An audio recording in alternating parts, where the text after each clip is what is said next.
The clouds parted over the Isles of Boreas. It was time to choose. The rebellion was in trouble.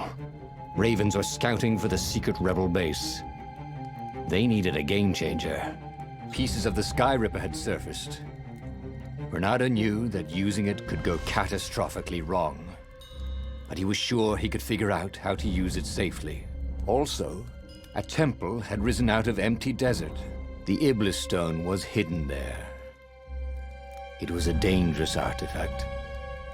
It could corrupt its user into a bloodthirsty monster. Maybe he could find a way to use it, to take its power without surrendering to its wickedness.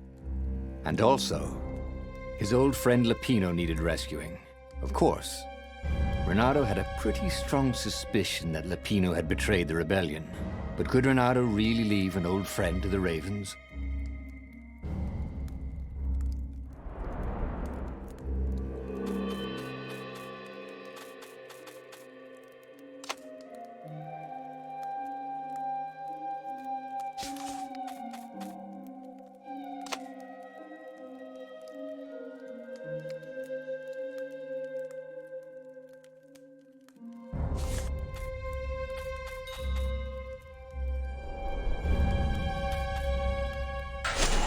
The island was windswept desert. No one went there except ostriches and ostrich hunters. The Iblis stone.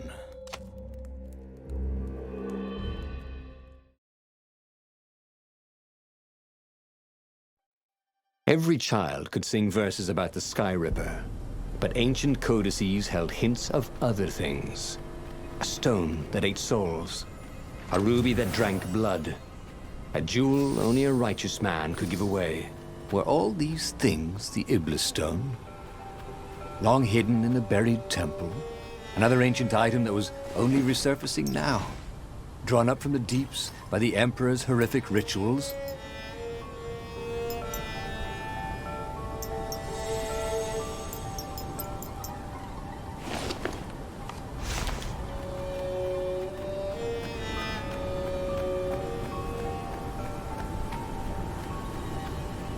What was he doing here?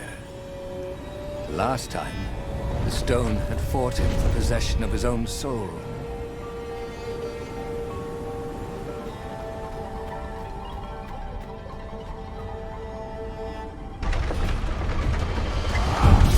You shall not pass!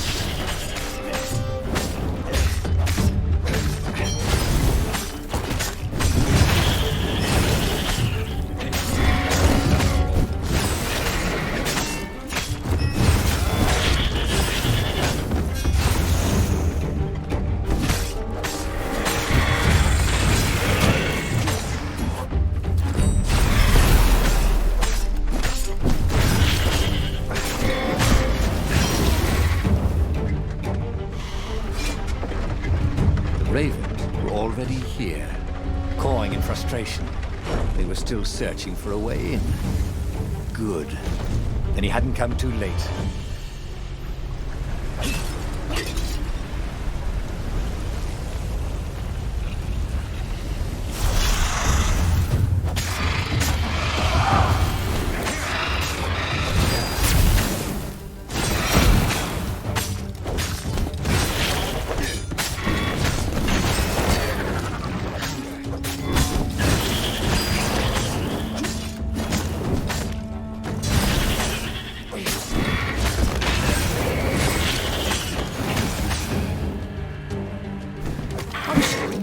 Was that your shield?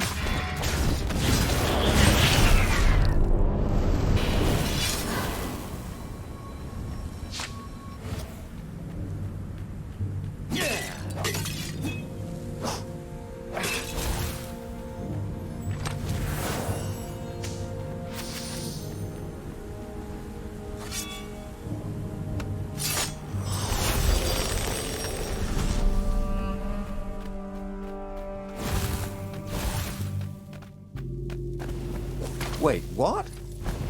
How was he outside? Hadn't he taken an elevator into the depths of the earth?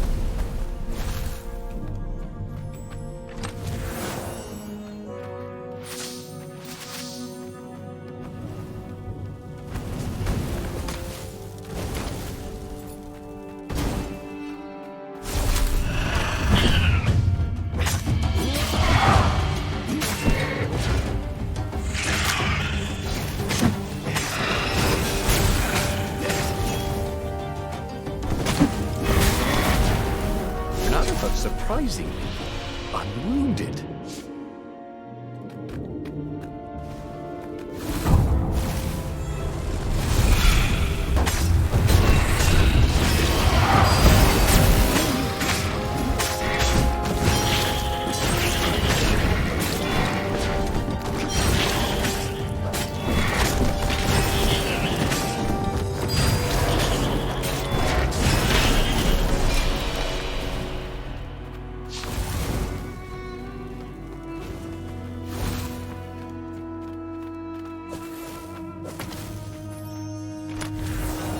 Odd that they never locked these things.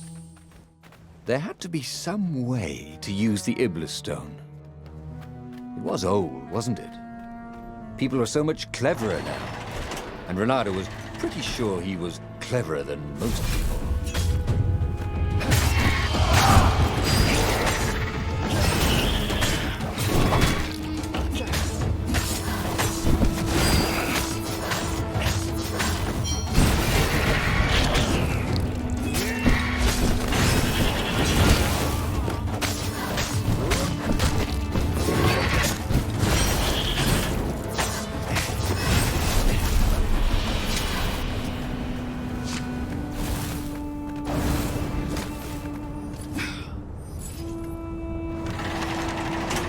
The Ravens at least could not get past this point.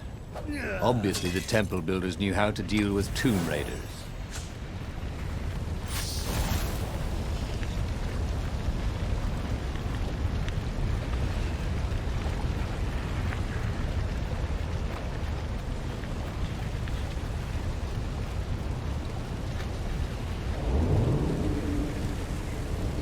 What did you do if one of these platforms stalled?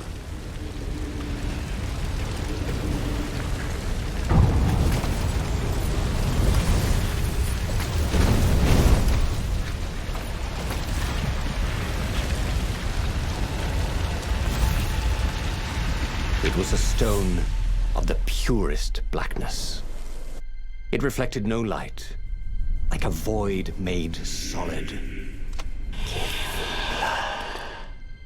It was the stone, eager, thirsty. Kill the Emperor's daughter.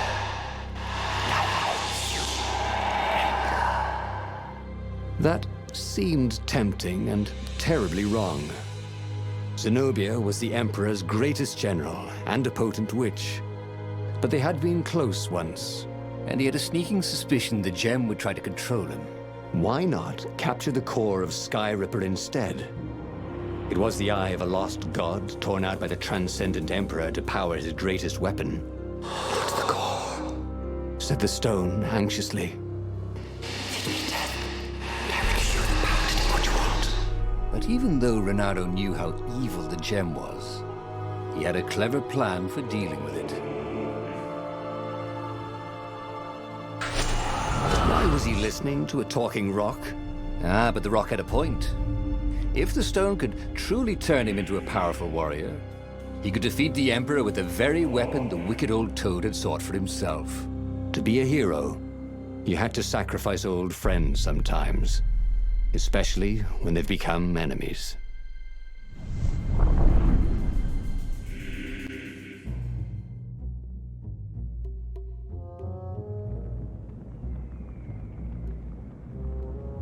As he placed the impossibly black crystal in his gauntlet, Renato had a sudden vision.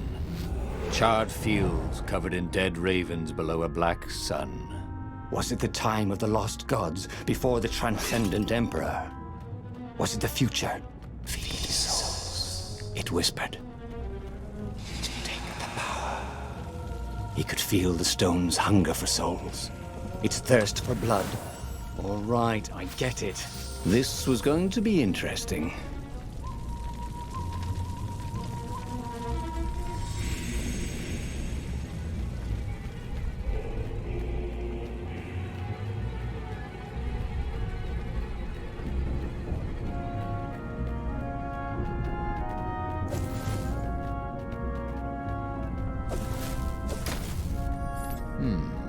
This was the nice part of town, but the Ravens had been through here.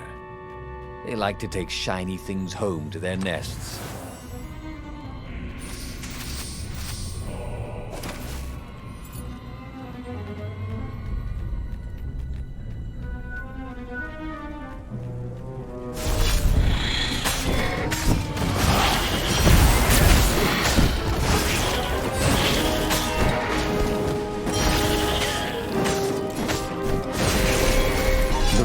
On Zenobia's island were no match for Renardo. They screamed as the stones sucked out their souls. And with each death, he felt stronger. Take the power, the stone told him.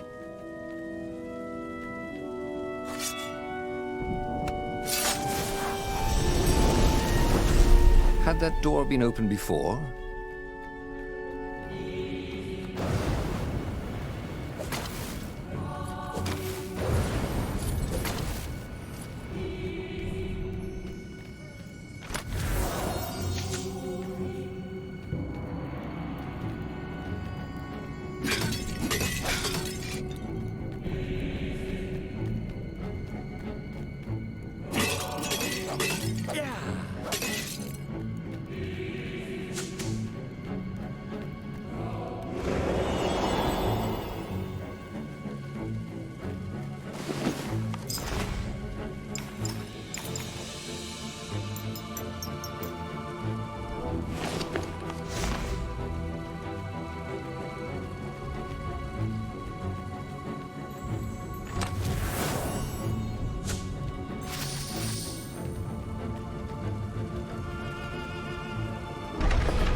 Couldn't do worse with Zenobia than he'd done with the core, could he?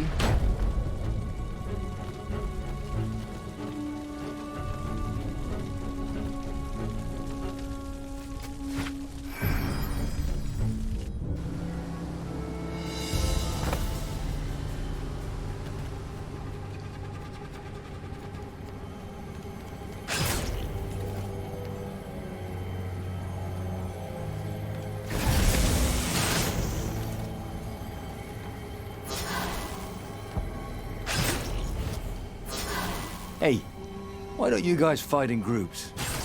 Oh, I know. Because there's no I in team.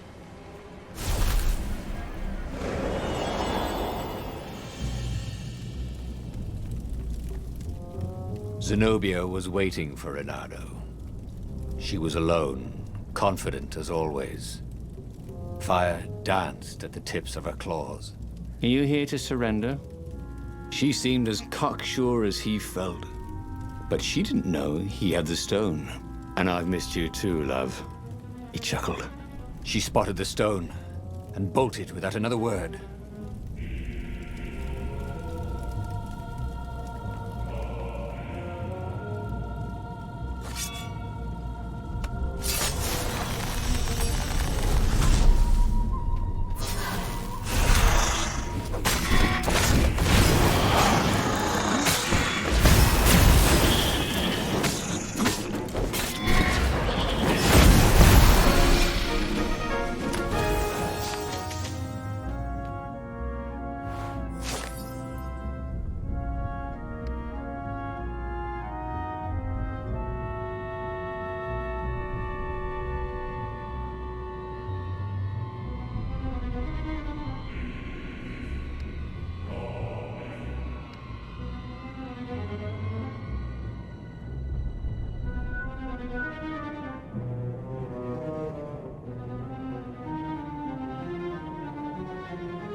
Of all the artisans he was creating employment for, truly, he was a job creator.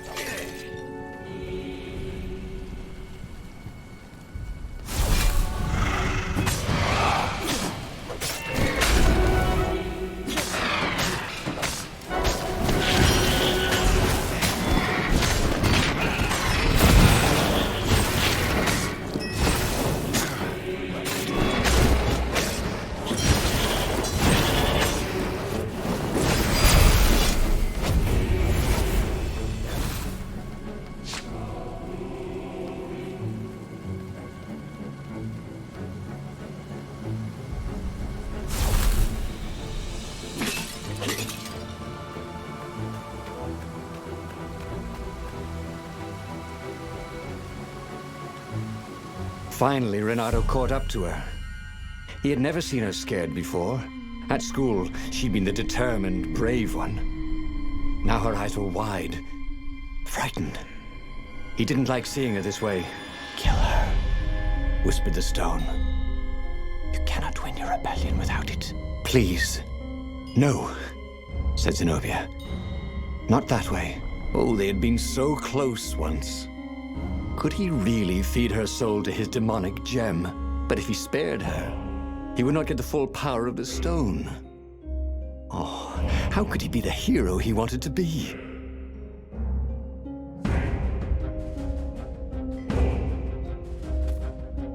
Renato hesitated. Zenobia was his greatest enemy. She was the Emperor's daughter and his greatest general, and the single person Renato least wanted to remove from this world, especially that way. She was holding her arms out before her, hands fluttering, fending him off with hopeless urgency. Nope, she was weaving a spell. He couldn't move. "This thing is evil," she said. She slid the Iblastone out of its slot in his gauntlet and slipped it into a bag. "Maybe we can learn from it." She eyed him with a strange, wry, apologetic look. "I missed you too." And before he could move again, she was gone. Learn from the Iblastone? What did that mean? Would she take it to the palace or to the observatory on the Nexus? If she thought it was evil, she wouldn't want it in the palace. And, after all, it was evil, wasn't it? Maybe I can outrace her to the observatory, thought Renato. Cats can run faster, but foxes can run longer.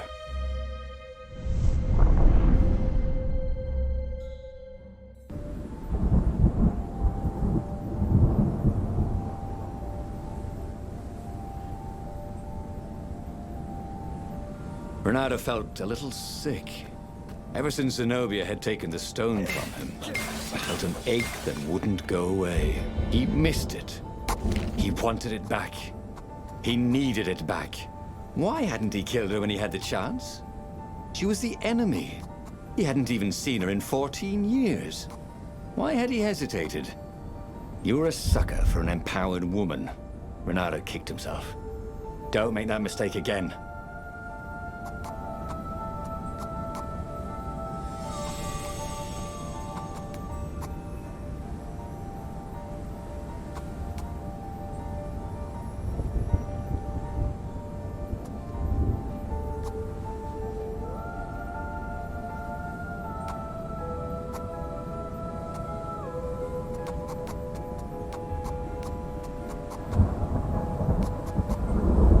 This was way better than being able to shrink down to the size of an ant.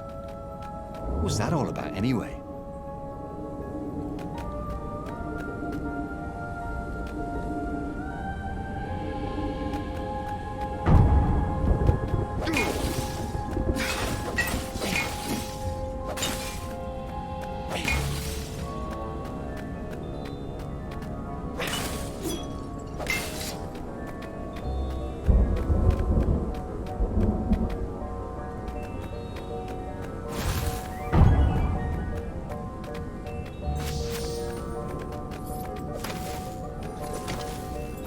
If only he had some way to break the ice. Or convince it he was a friend.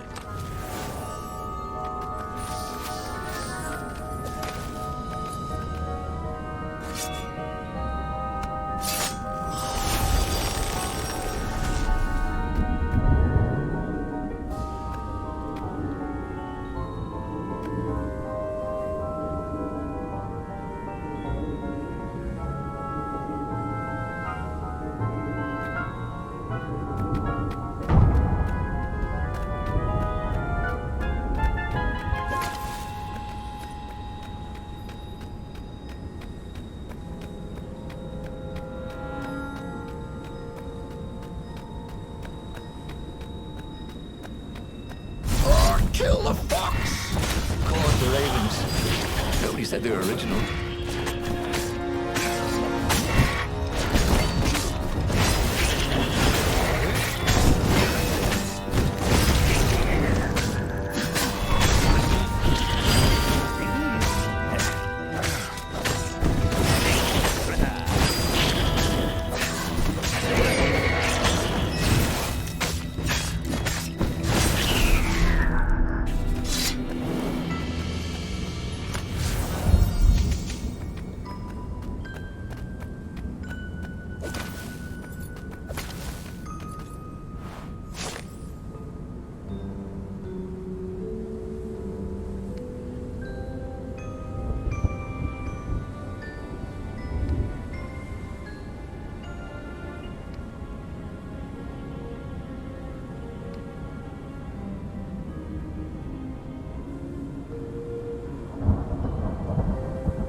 Renato loved to improve his gear.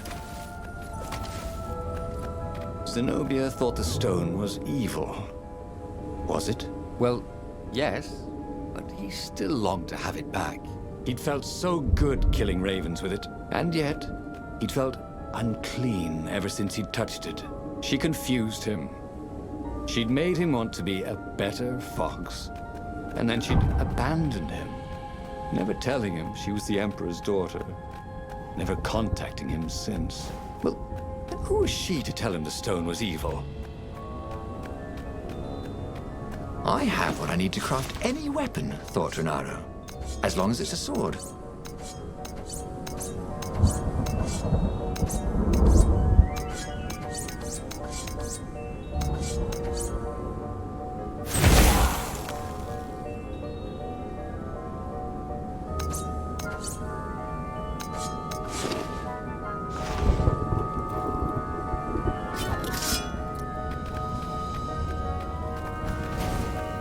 A very clever engineer named Elon Muskrat had got to start making floating platforms. Not many people knew that.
The scientist's toes were pointing arcane instruments at the stone and looking at it through prisms and reflections.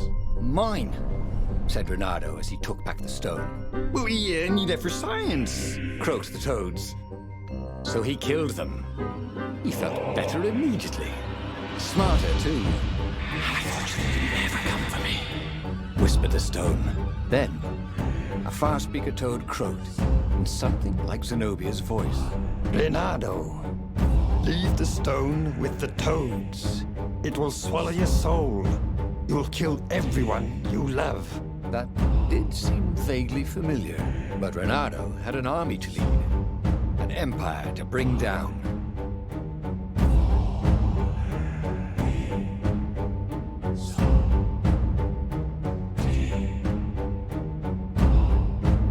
I know you can fight this thing. Zenobia continued in the far speaker's croak. You let me live. You know how evil it is. It will destroy you, Leonardo. It will destroy everything you love.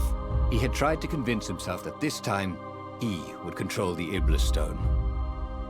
But he could feel his will becoming brittle. She was right. He would get rid of it. Right? Now. Or now. He didn't really want to. I know. I'll go to the mountains, Renato thought. I'll find the strength to do it in the peace and quiet there.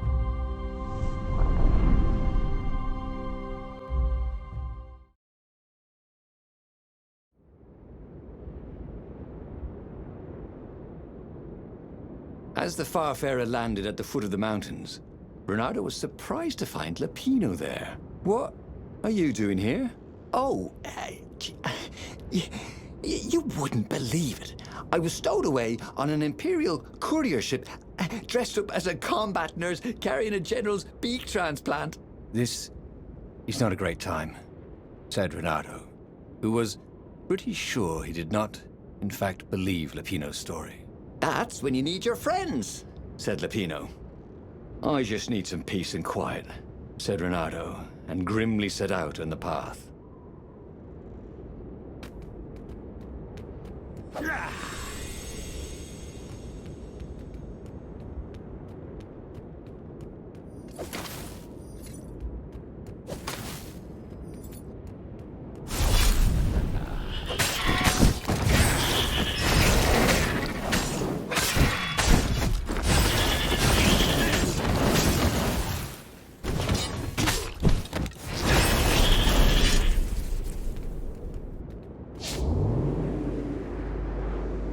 The platform used a hybrid propulsion system fueled by anti-gravity and wishful thinking.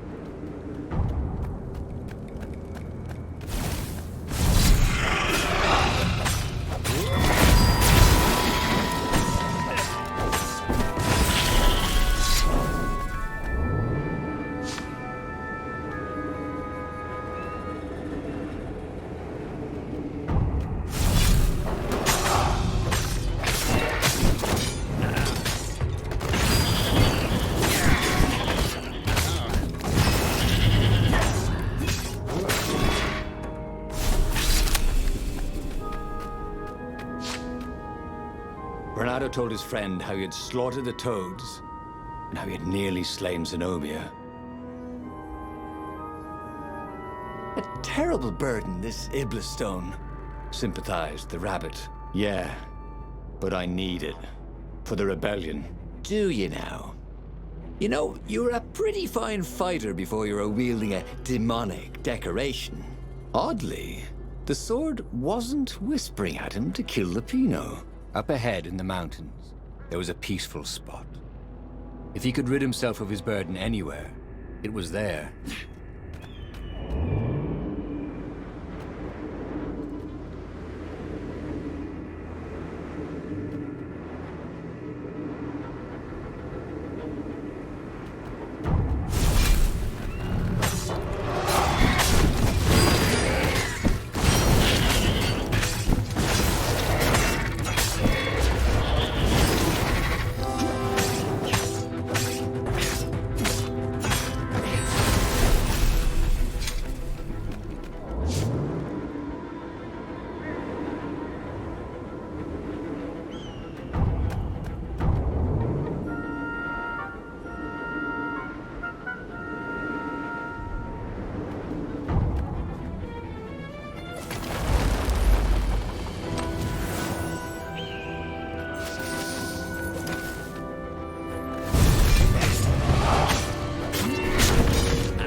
Danced around the room yelling, oh yeah, that's how we do it.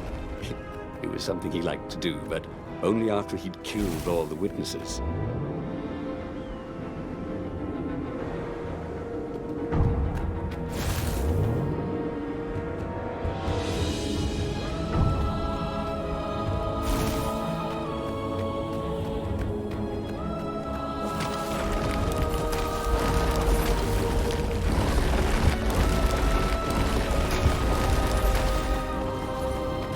Open, says me.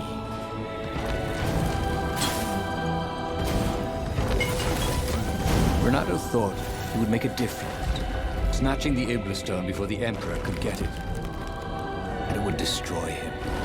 Zenobia and Lupino, they were both trying to save him. Peace. That was what he needed. So much for peace and quiet. There was Lupino. Again. You're stronger than some dumb rock, Lupino said. let's just bury it, and no one will ever find it again. Renato could feel the spirit energy of all those dead ravens inside him, pecking away. The rabbit was right. Even if the rabbit was a traitor, he was still right. He tore the Iblastone from his gauntlet and threw it into the hole Lupino had dug. The stone was silent, probably sulking. Now whoop those Imperials, Said Lupino. Are you coming? Ah, no, I can't come with you. It's my old injury, you know. Recently, it's been acting up terrible. I'd be no use to you at all. So Renato boarded the Farfarer alone. Renato felt lonely on board the Farfarer. How could his old friend Lupino, miraculously escaped from the Empire, leave him to face the final battle alone? Well, he'd abandoned Lupino before, hadn't he? It was only fair. And of course he felt lonely. He'd given up the Iblastone and all the souls he feted. Of course he felt alone. But he had done the right thing. It had been hard to do, but there was no better feeling than that. Zenobia would be so proud of him.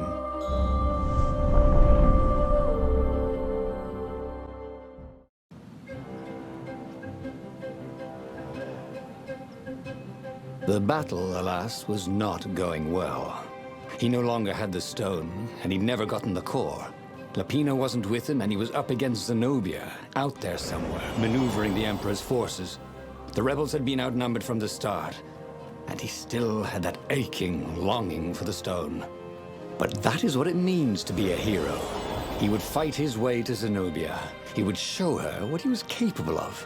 Just him, with no diabolic accoutrements. He would win, no matter the odds.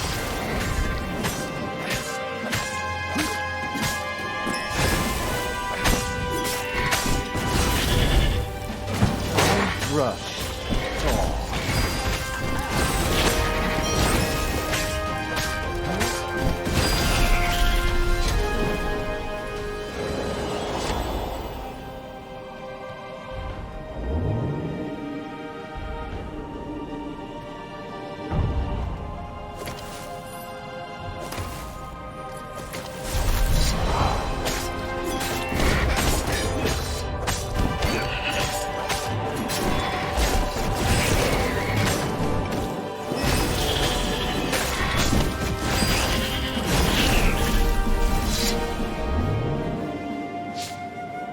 Renato had always wanted a flying carpet. This was more like a flying tabletop. But it would do.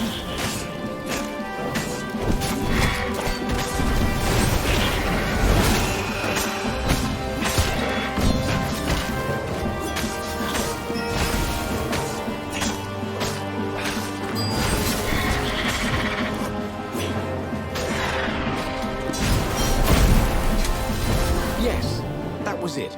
Pirouette, slash, parry, dodge. Renato had never done such good work in a fight. He wished the poets were allowed to sing of his exploits for his old age. Maybe he wouldn't have to kill Zenobia. Maybe he could defeat her and take her prisoner. Then he could turn the tide against the Emperor. If she wasn't crowned princess, once this was all over, she'd have more time for him, right?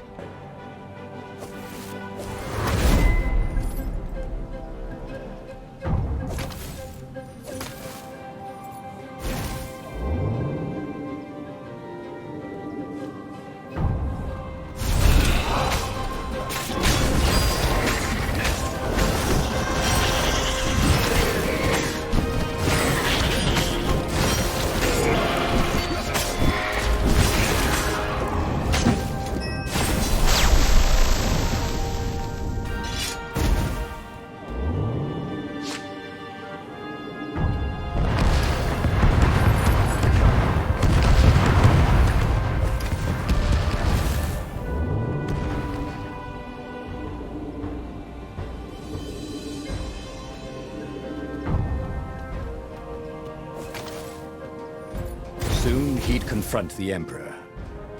Funny that this whole war had come about because the Emperor feared death.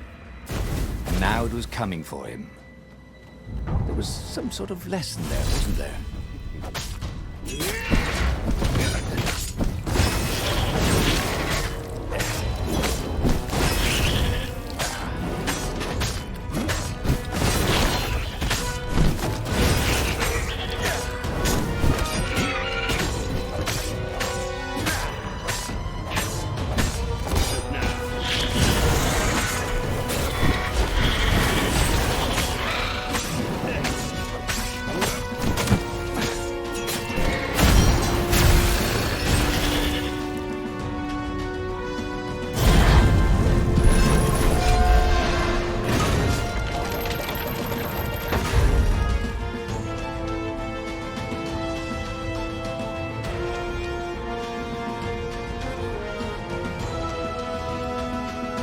By some miracle, Renato fought his way to the Emperor's ship.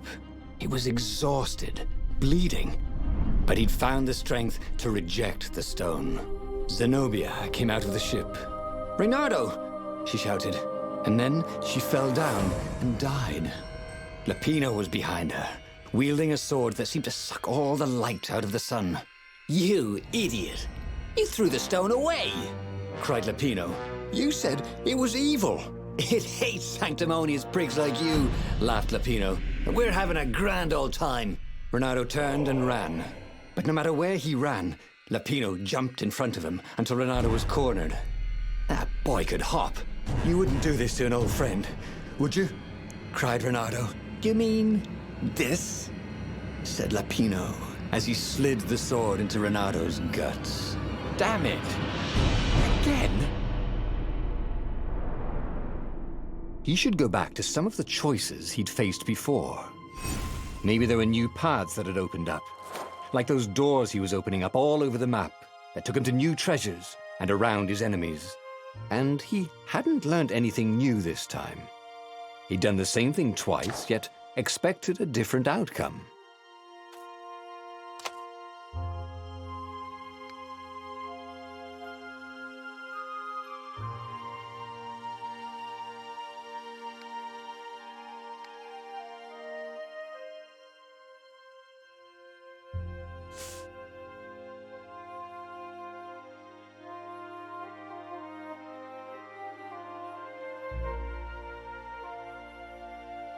The book's pages fluttered to the beginning once again, faster than before, and he fell.